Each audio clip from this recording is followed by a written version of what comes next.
दोस्तों इनसाइड पे मौजूद फखर में खुश आमदीद। Chief of army staff general Qamar Javed Bajwa sahab America से तो प्रवास कर चुके हैं और लंदन लैंड भी कर चुके हैं और लंदन के अंदर जो चीफ ऑफ आर्मी स्टाफ हैं और उनका वफ्द है, उनके लिए बहुत सारी शख्सियात वहाँ पर मौजूद हैं जो उनकी मुंतज़िर हैं और जो ये चाहती हैं कि जनाब हमें चीफ ऑफ आर्मी स्टाफ की नज़र इल्तफ़ात मिल जाए, हमें कोई एक दफ़ा देख ले, हमारी तरफ देख के मुस्कुरा दे, हमारी आकबत संवर जाएगी।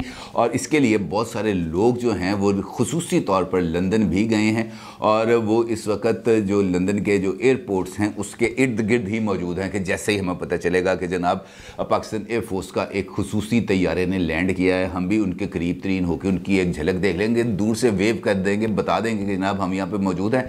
और अगर किस्मत ने यावरी की और उनकी तरफ से यूँ करके इशारा आ गया कि आ जा, तो उसके बाद लैद बैर हो जाएगी। यहाँ पर आके हम लोगों को बताएंगे कि जनाब हमारी मुलाकात होगी और उस मुलाकात के ज़रिए हमारे लिए आशीर्वाद मिल गई है, अब पंजाब के अंदर हमारी कोई हुकूमत नहीं हटा सकता।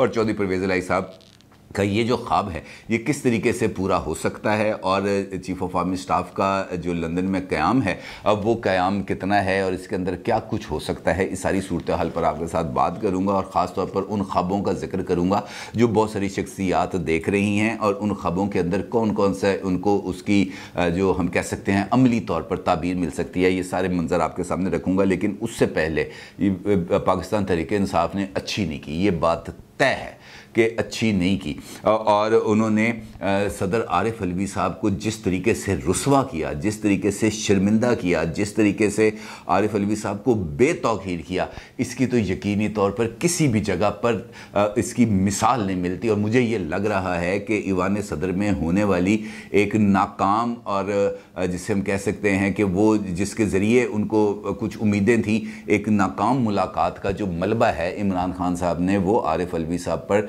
गिरा दिया। क्योंकि अगर ऐसा ना होता तो पाकिस्तान तहरीक इंसाफ अपने बदतरीन सियासी मुखालफों के चुंगल में इस तरीके से सदर आरिफ अलवी साहब को छोड़ के जाती, जो नहायत जिसे हम कह सकते हैं ज़ौक़ शौक़ के साथ आए थे पार्लियामेंट और पार्लियामेंट के मुश्तरका इजलास से ख़िताब करने के लिए, और जहाँ पर जमे गफ़ीर मौजूद होता। माजी के अंदर अगर आपको याद हो सदर साहब जब ख़िताब करने आते थे तो क्या मंजर होते थे, सारी की सारी गैलरीज भरी होती थी, लोग मौजूद होते थे, सफ़ीर मुख्तलिफ ममालिक बैठे होते थे, सर्विसेज चीफ बैठे होते थे, ईवान भरा होता था, खचा खच भरा होता था। सदर साहब के डाइस के सामने अपोजिशन मौजूद होती थी और नारे लगा रही होती थी, को तकरीरें को फाड़ के फेंक रहा होता था, किसी ने पोस्टर्स और प्ले कार्ड्स पकड़े होते थे। लेकिन ये वाहिद मौका है जहाँ पर सदर साहब ने नहायत इत्मीनान के साथ तकरीर की। उनको अपनी तकरीर के अंदर कोई बंदा इंटरप्ट करने वाला नहीं था और आप यकीन जाने कि जो हुकूमत ने उनको तकरीर लिख कर दी थी, सदर साहब ने उस तकरीर के अंदर किसी कॉमा और फुल स्टॉप को भी तब्दील नहीं किया, मिन्नो अन वही तकरीर पड़ी है। लेकिन इसके बावजूद भी सदर साहब के साथ अच्छा नहीं हुआ, ये मैं मानता हूँ, इस बात पर कोई दो राय नहीं है, सदर साहब के साथ अच्छा नहीं हुआ। क्योंकि 442 अरकान का ईवान है, मुश्तरका इजलास 442, और जम्मे गफ़ीर वहाँ पे मौजूद था खाली कुर्सियों का। सिर्फ 14 लोग थे ईवान के अंदर, कितने? 14 लोग थे जिन्होंने सदर साहब की तकरीर सुनी, बाकी सन्नाटा था, सन्नाटा, मुकम्मल सन्नाटा। 14 लोगों ने नहायत इन्हमाक के साथ, नहायत पुरसकून अंदाज के साथ, कुर्सी की बैक के साथ टेक लगा के सोते हुए, जो एसी का माहौल था वहाँ पर उसके अंदर उन्होंने इंजॉय करते हुए, बारिश हो रही थी इस्लामाबाद में, उन्होंने ये तकरीर सुनी है। पाकिस्तान तहरीक इंसाफ ने एलानिया तौर पर सदर साहब का बाईकाट किया, एलानिया तौर पर। अब पार्लियामेंट के अंदर, कौमी असम्बली के अंदर तो वो वैसे ही मौजूद नहीं हैं, सेनेट के अंदर वो मौजूद थे।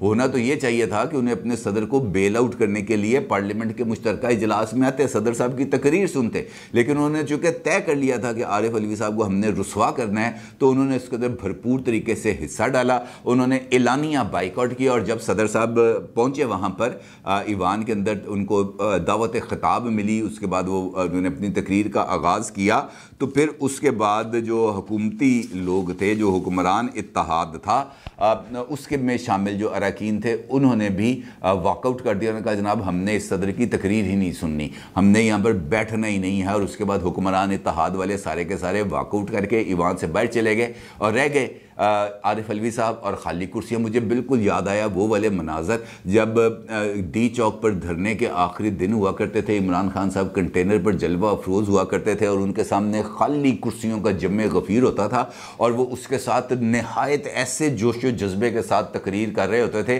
कि जैसे सामने लाखों का मजमा, कॉन्फिडेंस की दाद देनी पड़ेगी, इसके अंदर कोई दो राय नहीं।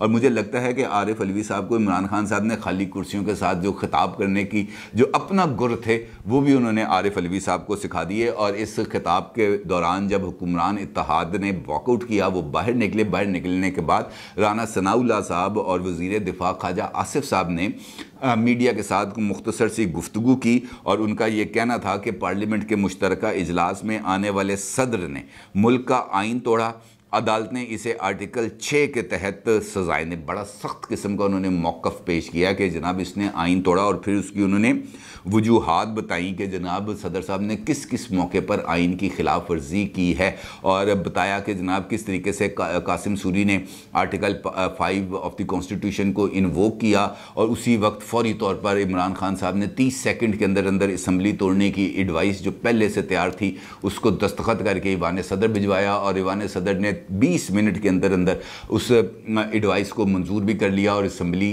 की तहलील का नोटिफिकेशन भी जारी कर दिया, जिसके बारे में सुप्रीम कोर्ट ऑफ पाकिस्तान का फैसला आया कि जनाब ये आइन से मावरा इकदाम है। और जो कासिम सूरी साहब हैं उन्होंने भी ये जो आइन के जो है वो खिलाफ वर्जी की है और उन्होंने कहा कि जनाब ये जो सदर साहब हैं इनके ऊपर हम ना कोई एतमाद करते हैं और ना ही हम इनकी कोई तकरीर सुनना चाहते हैं। ख्वाजा आसिफ ने कहा जिस शख्स ने असम्बली तोड़ी हुई है इसको शर्म हया होनी चाहिए थी, असम्बलियाँ वापस भेजता और यहाँ आकर तकरीर करता है, कौमी असम्बली के अहदेदारों से हल्फ नहीं लेता, काबीना के अरकान से हल्फ नहीं लेता और इस तरह का जो शख्स है उसकी तकरीर हम किसी भी सूरत नहीं सुन सकते थे, लिहाजा हमने वॉकआउट कर दिया। और साथ उन्होंने आर्टिकल 6 सदर साहब पर भी लगाने का ऐलान कर दिया।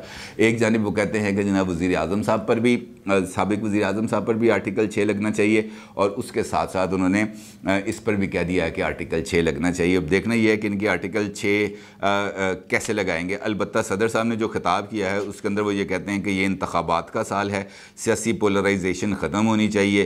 फिर वो ये कहते हैं कि माशी तरक्की के लिए सियासी इस्तेकाम ज़रूरी है, हुकूमत फसलों की इंश्योरेंस पॉलिसी मुतारफ़ कराए, साइबर पावर में छोटे छोटे मुल्क पाकिस्तान से आगे चले गए हैं, पाकिस्तान को भी इस पर गौर करना चाहिए। कोई ख़ास काम की बात उन्होंने नहीं की, लिहाजा ये तकरीर ख़त्म हो गई। अलबत्ता जिस वक्त सदर साहब खिताब कर रहे थे उस वक्त शहबाज शरीफ साहब ने प्रेस कॉन्फ्रेंस रखी हुई थी, वो प्रेस कॉन्फ्रेंस कर रहे थे और उसके साथ ही इमरान खान साहब भी इस्लामाबाद के अंदर मीडिया से गुफ्तगू कर रहे थे और बाकी तो उन्होंने वो बातें वही की हैं जो वो रूटीन में करते रहते हैं। अलबत्ता उनका ये कहना था कि लॉन्ग मार्च ज़्यादा दूर नहीं है, हम इंतखाबात की तरफ जाएंगे, ज़िमनी इलेक्शन में जितनी भी धांधली कर ले हम कामयाब होंगे। असम्बलियों के अंदर उन्होंने कहा जनाब हम किसी सूरत वापस नहीं जाएंगे। अब ये एक अजीबोगरीब सिचुएशन है क्योंकि सुबह हमने देखा कल कि इस्लामाबाद हाई कोर्ट असम्बलियों में वापसी का रास्ता दिखा रहा था कि जनाब इस रास्ते पे चलते हुए आपको जाना है और असम्बलियों में जाना है, असम्बलियों में जाएं, अपने हलकों की नुमाइंदगी करें, सियासी मसाइल का हल आपको पार्लियामेंट से ही मिलेगा। और इमरान खान साहब ने उस एडवाइस को रत्ती की टोकरी में डाल दिया और कहा कि जनाब हम किसी तौर पर नहीं जाएंगे। अलबत्ता उनके इस खिताब के अंदर जो नुक्ता मुझे सबसे ज़्यादा अच्छा लगा वो बुशरा बीबी के हवाले से था और बताएं कि इमरान खान साहब अगर बुशरा बीबी के बारे में इस किस्म की बातें ना करें तो हमारे पास तो मवाद ही नहीं होगा कि को बात कर सके। इमरान खान साहब कहते हैं कि जिस वक़्त तहरीक अदम एतमाद कामयाब हुई, मैं वज़ीर आज़म हाउस से बाहर निकला तो मुझे क्रिकेट की ये प्रैक्टिस है कि जब आप मैच हार जाएं, अब उन्होंने पहली मरतबा तस्लीम किया कि वो वाला मैच जो पार्लियामेंट के अंदर लड़ा गया था तहरीक अदम एतमाद का, वो मैच इमरान खान साहब हार गए थे। उन्होंने इतराफ़ किया कि जनाब ये जो पार्लियामेंट के अंदर तहरीक अदम एतमाद का मैच था ये मैं हार गया था और हमें क्रिकेट के दौर की ये प्रैक्टिस है कि जिस वक्त मैच हार जाएँ उस वक्त ना TV देखें, ना मोबाइल देखें, ना किसी बात का रिप्लाई करें, खामोश हो जाएँ और अपने आप को जो है वो तरोताज़ा रखने की कोशिश करें और अगले चैलेंज का सामना करने के लिए तैयार करें। और इसी दौरान उनका ये कहना था कि जो है बुशरा बीबी थी जिन्होंने मुझे इस मौके पर मोटिवेट किया, उन्होंने मुझे मोबाइल ला के दिया और उन्होंने मुझे दिखाया, मुझे बताया कि आप यहाँ पर बैठे हुए हैं, ना टीवी देख रहे हैं, गुमसुम चुप करके कमरे जी बत्ती बुझा के बैठे हो, डिप्रेशन मोड में चले गए हैं, तो इसमें जाने की जरूरत नहीं। ये मोबाइल देखें, ये देखें अरसलान बेटे की कैसी कारकर्दगी है कि फोटोशॉप कर करके उसने तस्वीरों का जो है हशर नशर मचा दिया है। लिबर्टी चौक लाहौर को तहरीर स्क्वायर बना दिया है, लाखों अफराद वहाँ पर जमा कर दिए हैं। ये देखें मोबाइल, कितनी बड़ी तादाद में लोग आपके लिए बाहर निकले हैं। उन्होंने कहा जनाब मैंने मोबाइल देखा तो मुझे पता चला कि यार मैं तो किस कदर मकबूल आदमी हूँ, मेरी तो मकबूलियत जो है वो हिमालय से ऊंची चली गई है, माउंट एवरेस्ट मेरी मकबूलियत के मुकाबले में छोटा हो गया। और उन्होंने मुझे कहा कि जनाब ये देखें, फिर उनके मोटिवेट करने के ऊपर मैंने मोबाइल देखा तो मुझे पता चला कि जनाब पूरा पाकिस्तान ही सड़कों पर आया हुआ है। और उसके बाद फिर मुझे इस बात का अंदाज़ा हुआ कि यार ये मामला इतना सादा नहीं था जितना मैं समझ रहा हूँ। लोग तो बड़े खुश हैं कि मैं इक़्तिदार से बाहर निकला आया हूँ। मैं खुश ही थे ना, सड़कों पर आए हुए थे, अदरवाइज़ कौन आता सड़कों पर। तो खुश थे और ये कह रहे थे कि इमरान खान एक मरतबा फिर अब हम उसको वज़ीर आज़म बनाएंगे 2/3 अक्सरियत के साथ। अब ये ड्रामे हैं जो इस मुल्क में चल रहे हैं। अब इन ड्रामों के बारे में मुझे बताएं कि क्या बंदा इस पर क्या बात कर सकता है, क्या मैं इसको कह सकता हूँ। सदर साहब को अपने हत्थी जलील करवाया और उनको तमाशा बना के रख दिया। उनको जिसे हम कह सकते हैं कि ख़ुद उनकी अपनी जमात ने डिसओन कर दिया। उनको ये कह दिया कि जनाब आप हमारे मुकाबले में ज़रा सी वैल्यू नहीं रखते। वजह क्या है कि जो ईवान सदर के अंदर चीफ़ ऑफ आर्मी स्टाफ के साथ मुलाकात मिन्नत तरले कर करके सदर साहब की जूतियाँ घिस गई। मुलाकातें कर करके मिन्नतें तरले करके जो मुलाकात कराई थी वो अगर डिज़ायर्ड रिज़ल्ट इमरान खान को नहीं दे सकी तो इसमें आरिफ अलवी साहब का क्या कसूर। भाई डील तो आप कर रहे हैं ना, बातचीत तो आपने करनी थी, रिजल्ट्स तो आपने लेने थे, अपने रवैये से मुतमईन आपने करना था।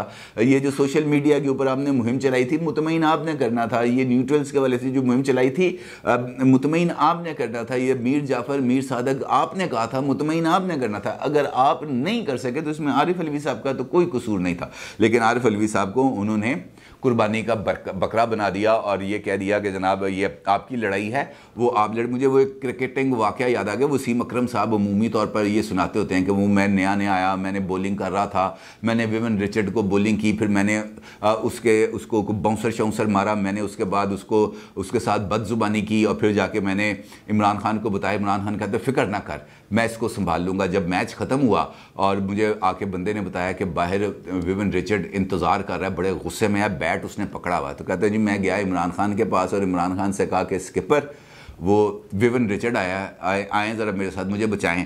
तो इमरान खान ने कहा ये तुम्हारी लड़ाई है, तुम लड़ो।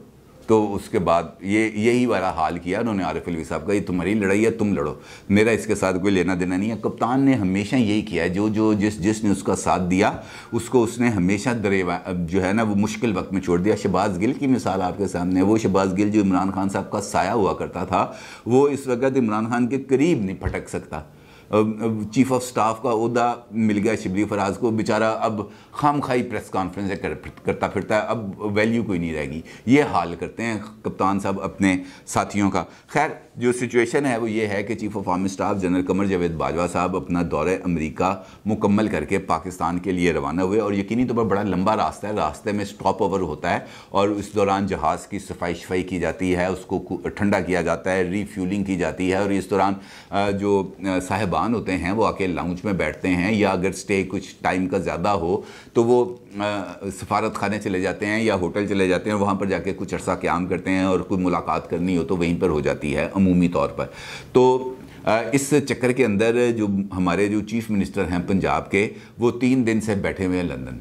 अब बता के तो यहाँ से ये गए थे कि जनाब मैंने इलाज कराना है, तो इलाज कोई नहीं कराया। अलबत्ता वो लाहौर हाई कोर्ट के जज नहीं हैं जस्टिस घुराल साहब, उनके बड़े भाई जो मुस्लिम लीग काफ यूके के प्रेसिडेंट हैं, उनके साथ वो मुलाकातें करते फिर रहे हैं और वहीं पर उन्होंने अपने ही वज़ीर दाखिला हाशिम डोगर साहब की जई तई फेर के रख दी और उसको जो है वो ज़हनी तौर पर माजूर शख्स करार दे दिया और लंबी चौड़ी तकरीर कर दी कि उसको क्या पता है, उसको कोई मामला नहीं है, वो अभी बोलता रहता है, खान साहब जो हुक्म हम देंगे, उसकी तामील होगी। उन्होंने यही कह दिया था ना कि जनाब हम पंजाब हुकूमत फैसिलिटेट नहीं करेगी।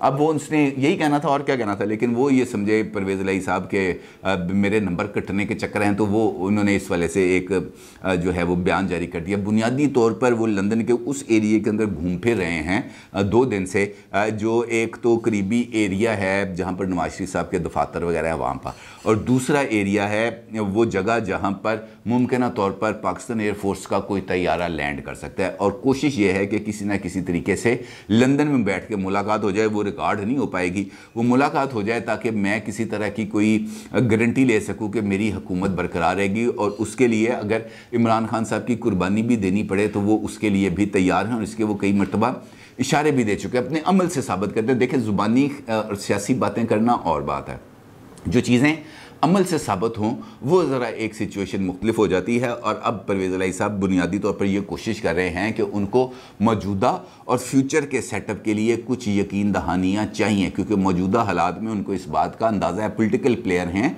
उन्हें इस बात का अंदाज़ा है कि जितनी लड़ाई ये आगे बढ़ चुकी है, उस लड़ाई के होते हुए ये जो पावर पॉलिटिक्स है, उस पावर पॉलिटिक्स के अंदर इमरान खान साहब की जो स्पेस है वो दिन ब दिन कम होती जा रही है, घटती जा रही है। लिहाजा उस पावर पॉलिटिक्स के अंदर उन्हें रोल बढ़ाने की ज़रूरत है।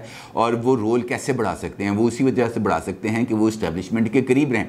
अब इस्टेब्लिशमेंट बेशक ये कहे कि जनाब हम न्यूट्रल हैं, लेकिन वो तमाम पॉलिटिकल फोर्सेस, वो तमाम पॉलिटिकल लीडरशिप जिसने सारी उम्र ही इस्टेब्लिशमेंट के कंधों पर सवारी की है, जिन्होंने इस्टेब्लिशमेंट को ही माई बाप बनाया था और उन्हीं के इशारों के ऊपर वो चलते रहे, उन्हीं के इशारों के ऊपर वो पॉलिटिक्स करते रहे, उन्हीं के इशारों के ऊपर वो किंग्स पार्टी बनाते रहे, तो अब वो उनसे दूर नहीं रह सकते। लिहाजा ये उनकी मजबूरी है। जब तक अब वाज़े तौर पर ये पैगाम नहीं मिलेगा कि जनाब चले जाओ यहाँ से, उस वक्त तक तो ये ऐसे ही रहेंगे। अब देखना ये है कि है तो ये स्टॉप ओवर। अब इस स्टॉप ओवर के दौरान ये जो उम्मीदें बहुत सारे लोगों ने बनाई हुई थी, वो उम्मीदें बर आती हैं या जो ख्वाब थे वो सिर्फ ख्वाब ही रह जाएंगे। बाकी अपनी राय का ज़रूर इज़हार कीजिएगा। आपको बहुत शुक्रिया। अल्लाह।